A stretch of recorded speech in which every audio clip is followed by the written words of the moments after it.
haunted house stories have captured public fascination, quite like the case of 112 Ocean Avenue, Amityville, New York. This seemingly ordinary home became the setting for one of the most infamous paranormal events in history. While the legend of the Amityville Horror has been heavily debated, the chilling events that unfolded in the 1970s continue to haunt the world of the unexplained. What really happened inside the walls of the Amityville house? Was it truly cursed? Or was it all an elaborate hoax? Join us as we take a deep dive into one of the most terrifying and controversial paranormal cases of all time. Before the alleged haunting, 112 Ocean Avenue was the site of a horrific crime that shook the town of Amityville. On the night of November 13, 1974, Ronald DeFeo Jr., a 23-year-old man, took a rifle and brutally murdered his entire family, his parents and 4 younger siblings, while they were sleeping. Shockingly, no one in the house woke up during the shootings, despite the loud gunfire. Investigators were baffled by the lack of struggle or signs of drugging. Ronald initially blamed the killings on a mob hitman, but he later confessed, claiming that voices in his head had commanded him to do it. DeFeo was convicted of 6 counts of second-degree murder and sentenced to life in prison. But this was only the beginning of the dark legends surrounding the house. Just 13 months after the murders, in December 1975, George and Kathy Lutz, along with their 3 children, moved into the house.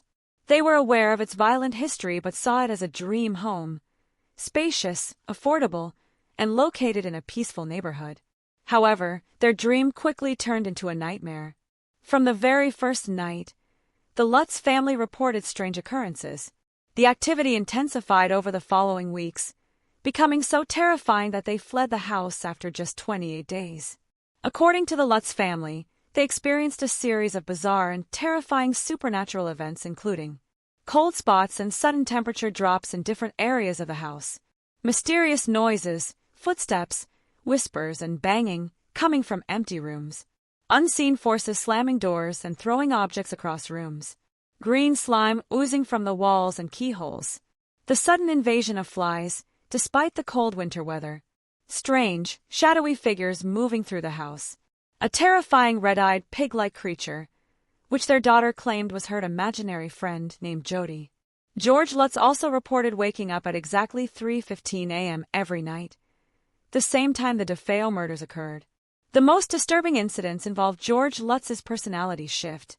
He became aggressive, paranoid, and obsessed with the occult. He would sit by the fireplace for hours, feeling an unexplained chilling presence.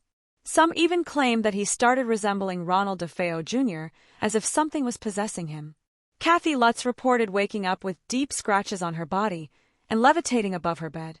One night, she claimed to have seen her face morph into an old woman with deep wrinkles and sunken eyes.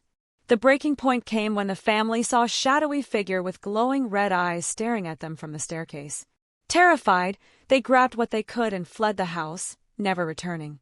After the Lutz family abandoned the home, paranormal investigators, journalists, and psychics became interested in the case. Among them were Ed and Lorraine Warren, the famous demonologists known for investigating cases like the Perron family haunting, The Conjuring. During their investigation, Lorraine Warren, a clairvoyant, reported feeling an overwhelming malevolent presence in the house. She described it as the closest to hell she had ever felt.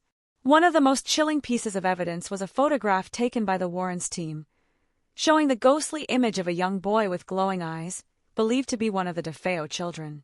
Despite the terrifying claims, many skeptics have questioned the authenticity of the Amityville haunting. Some theories suggest that the Lutz family fabricated the story to gain fame and financial gain. Others point out inconsistencies in their testimonies and evidence. In the years following the events, the Lutz family underwent multiple polygraph tests, which they passed. However, a former lawyer who worked with them later claimed they made up the entire haunting over a bottle of wine.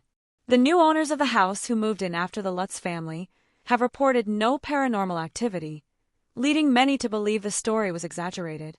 Regardless of whether the haunting was real or not, the case became legendary. The Lutz family's experiences inspired books, documentaries, and movies, including the 1979 and 2005 film adaptations of the Amityville Horror. The house itself has gone through multiple owners and renovations. The famous quarter-moon windows seen in the films have since been altered, but 112 Ocean Avenue remains one of the most famous haunted houses in the world. The Amityville Horror remains one of the most debated paranormal cases in history. Were the Lutz family victims of a real demonic force, or was it an elaborate hoax designed for publicity? While skeptics dismiss the story, others believe something truly dark resided within those walls. Even if the paranormal claims are disputed, the real-life DeFeo murders were undeniably tragic and left a permanent stain on the house's history. Whatever the truth may be, the legend of Amityville lives on, continuing to terrify and intrigue those who dare to explore its mysteries. If you enjoyed this video and want to dive deeper into more cases like this one, make sure to subscribe to our channel. Don't forget to like the video if you found the story compelling, and share it with your friends and family who might be interested in true crime and mysteries. By subscribing, you'll stay up to date with all our latest content and join a growing community of curious minds exploring the most fascinating cases. Click the notification bell so you never miss an upload. Your support means everything.